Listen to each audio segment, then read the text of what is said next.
Hello दोस्तों, नमस्कार। मेरा नाम हिमांशु। स्वागत है आप सभी का हमारे एक और नए वीडियो में। दोस्तों, अभी हम उत्तर प्रदेश लोक सेवा आयोग प्रयागराज भवन के पास है। अभी सर इंटरव्यू दे के आ रहे हैं, इनसे जानेंगे अंदर का माहौल किस तरीके से रहा, क्वेश्चन वगैरह किस तरीके से रहा, और आप लोग भी तैयारी कर रहे हैं तो आप लोग के लिए कुछ इन्फॉर्मेशन हम सर से लेने वाले हैं। बस आप लोग वीडियो में तक बने रहिएगा। हेलो सर, इंटरव्यू कैसा रहा?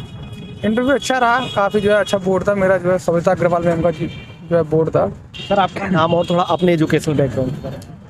मेरा नाम अमित कुमार है। मैंने जो है अपनी graduation Dayalbagh educational institute Agra से किया और उसके बाद में 2019 में मैंने जो अपनी ग्रेजुएशन कंप्लीट की थी और 2021 में मेरा पहला अटैम्प्ट था और ये मेरा दूसरा अटैम्प्ट है, दूसरा इंटरव्यू है। सर 2021 में जब आपने दिया था इंटरव्यू तो मतलब क्या चीज़ें हुई थी, क्या मतलब गलतियाँ कहाँ पर हुई थी? उसमें जो है जो GS 2 का पेपर है उसमें मेरे थोड़े नंबर कम हो गए थे, जिसकी वजह से मेरा सिलेक्शन नहीं हुआ। बाकी और तो जो है ठीक ही था। इस बार जो है जहाँ तक है जो है अच्छा हो गया है सिलेक्शन होने से। सर क्वेश्चन वगैरह क्या क्या पूछेंगे उसके बारे में थोड़ा बताइए। जैसे मेरा जो है ऑप्शनल है वो जो है हिंदी साहित्य है, तो जो है उससे रिलेटेड क्वेश्चन थे। जैसे कि जो है कुछ क्वेश्चन जो मेरे को याद आ रहे हैं, जैसे छायावाद है, छायावाद के बारे में बताइए, उसके कुछ कवियों के नाम बताइए, आपकी पसंदीदा कवि कौन से हैं और उनकी जो है रचना का नाम बताइए और कुछ उससे रिलेटेड पंक्तियाँ भी मतलब बताइए। तो ये तो मतलब हिंदी साहित्य से था। इसके अलावा मुझसे जो है जो मेरा इंटरव्यू चला वो ज़्यादातर सिचुएशनल क्वेश्चन पे चला था कि आप FDM है और कोई मेले को मतलब आपको ऑर्गेनाइज करना है तो आप मतलब आपकी अप्रोच क्या होगी। इसके अलावा जो बांके बिहारी का मंदिर है मथुरा में, तो वहाँ पर जो है आमतौर पर भीड़ के कारण दुर्घटनाएं देखने को मिलती हैं। तो अगर आप वहाँ के FDM है तो आप कैसे मतलब कि जो है भीड़ से मतलब कि ऐसी दुर्घटनाओं के होने से बचाएंगे। तो ये कुछ सिचुएशनल क्वेश्चन थे। इसके अलावा जो है करंट से कुछ यहाँ पर स्पेशल मेरे में कुछ पूछा नहीं गया, ना जो कोर जो सब्जेक्ट होते हैं। एक क्वेश्चन पूछा गया था बस कि जो आर्टिकल 370 है वो जो है हटा दिया गया है एक तरीके से। तो अगर अभी वहाँ पे जो है जम्मू कश्मीर में जो है विधानसभा नहीं है, तो ऐसे में अगर वहाँ विधानसभा बनती है तो वो कितना सही कितना गलत, उस पर अपना ओपिनियन दीजिए। और कोई करंट इशूज से या नहीं, करंट इशूज़ में तो कुछ नहीं पूछा, बस केवल G20 जो समिट है उसकी थीम पूछ ली थी और कुछ नहीं। सर मीडियम क्या रहा था? मेरा हिंदी माध्यम ही है। हिंदी में।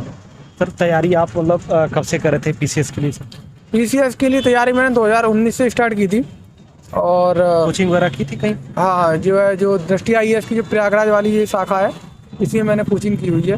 सर जैसे कि अभी प्रीलिम्स का एग्ज़ाम आने वाला है तो उनके लिए मतलब जो छात्र अभी 2023 का प्रीलिम्स का एग्ज़ाम देने वाले हैं तो उनके लिए आपका क्या मतलब सजेशन रहेगा, किस तरीके से अपनी तैयारी को आगे बढ़ाएं? अभी बहुत ज़्यादा टाइम नहीं बचा है।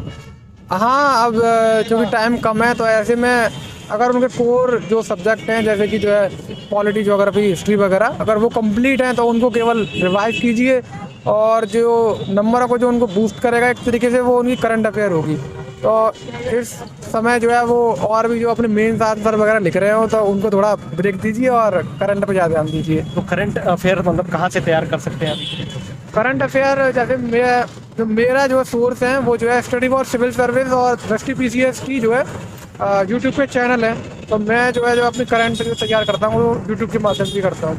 दोस्तों आप लोग के साथ एक बहुत ही इन्फॉर्मेटिव जानकारी शेयर करना था, इसलिए वीडियो को बीच में रोकना पड़ा, इसके लिए माफी चाहेंगे। दोस्तों जैसा कि आप सभी लोग को पता है कि आज के समय में PCS का एग्जाम क्रैक करना इतना आसान नहीं है, क्योंकि दोस्तों इसमें दिन प्रतिदिन कंपटीशन बढ़ता जा रहा है। अगर आपको सबसे आगे रहना है तो आपको चाहिए focus plus determination plus dedication plus बहुत ही राइट और सटीक स्ट्रेटजी। तो यदि आप लोग का भी सपना है अधिकारी बनने का तो आप लोग अपनी तैयारी अभी से स्टार्ट करिए, नहीं तो आप लोग बहुत ही पीछे रह जाएंगे। दोस्तों क्या आप सभी लोग को पता चला PW ने अभी सेलिब्रेट किया है अपना दूसरा विश्वास दिवस त्योहार तैयारी का, जिसकी वजह से PW के कोर्सेज पर बहुत ही भारी डिस्काउंट चल रहा है। दोस्तों PW का सक्षम बैच जो कि 69 BPSC और UPPSC 2024 के लिए फाउंडेशन कोर्स है। दोस्तों इन कोर्सेज का फीस इसके पहले ज्यादा था, लेकिन अभी विश्वास दिवस की वजह से इन कोर्सेज का फीस बहुत ही कम कर दिया गया है। अभी इन कोर्सेज पर आप लोग को भारी डिस्काउंट मिल रहा है और डिस्काउंट के बाद आप लोग को ये कोर्स अभी मिल रहा है 2999 रुपए में।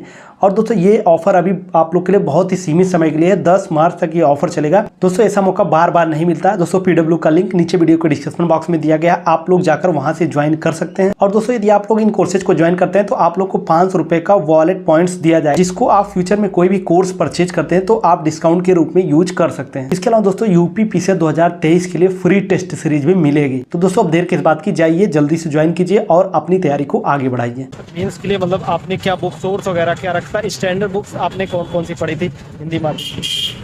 क्योंकि मैंने जो है दृष्टि में जो है कोचिंग की हुई है, तो दृष्टि का जो मटेरियल है वो मैंने पूरा पढ़ा हुआ है। इसके अलावा जो है मैं लक्ष्मीकांत पढ़ी हुई है पॉलिटी के लिए, और स्पेक्ट्रम पढ़ी हुई है जो है मॉडर्न हिस्ट्री के लिए।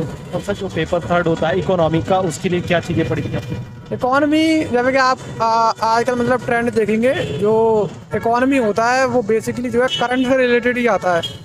तो ऐसे में आप जो है बजट का सहारा ले सकते हैं, क्योंकि मेनली जो बजट होता है सरकार पूरे साल क्या करने चाह रही है, उसके जो है क्या मतलब योजनाएं संचालित करेगी, तो उसका मतलब एक तरीके से सारा व्यवस्थित क्रम बजट में दे रखा होता है। इसके अलावा आप जो करंट अफेयर तो पढ़ ही रहे हैं, तो उसमें से आप मतलब पॉइंट चुन सकते हैं जो आप मतलब मेंस के आंसर में प्रयोग कर सकें। बजट के लिए कोई स्पेशल मतलब मैगजीन वगैरह आती है जहाँ से क्रम में दिया रहे जो एग्जाम की दृष्टि से बेहतर हो सके? जैसे बजट जब दृष्टि आई है, उसकी मैगजीन होती है करंट अफेयर टुडे, तो वो जो है बजट का जो है क्रक्स एक तरीके से जो छाप देती है, तो आप वहाँ से मतलब कर सकते हैं। या फिर जो न्यूज़पेपर वगैरह होते हैं, आर्टिकल वगैरह, आप उनका सहारा ले सकते हैं। उनमें जो है मेनली जो पॉइंट होते हैं वो कवर कर लिए जाते हैं। और उसके बाद मेंस आंसर राइटिंग प्रैक्टिस वगैरह जब करते हैं तो किन किन चीज़ों का ध्यान रखते हैं, मतलब किस तरीके से आगे आंसर राइटिंग प्रैक्टिस वगैरह करनी चाहिए? आंसर राइटिंग मतलब जो स्टार्टिंग को लेकर ही जो है ज़्यादातर वो इशू रहता है कि स्टार्टिंग कब करें। तो ऐसे में जो है आपका जो है पहले जो है कम से कम 2 बार तो वो पढ़ा हुआ होना ही चाहिए जो भी आपका मटेरियल है स्टडी का।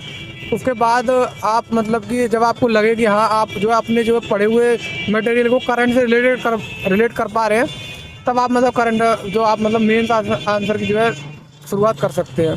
सर इस बार आपने जैसे कि इंटरव्यू देने आए तो इसके लिए कहीं पर मॉक इंटरव्यू वगैरह दिया था?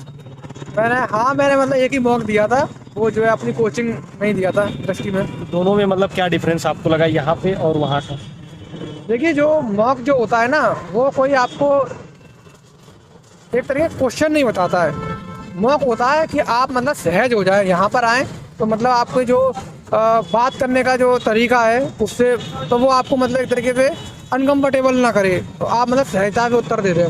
बाकी तो आपकी जो नॉलेज है वो तो काम आती ही है, और आपकी जो पर्सनैलिटी है वो यहीं आके चेक होती है कायदे में। तो जो छात्र तैयारी करें अभी तो उनके लिए आपका क्या सजेशन, क्या सुझाव रहेगा?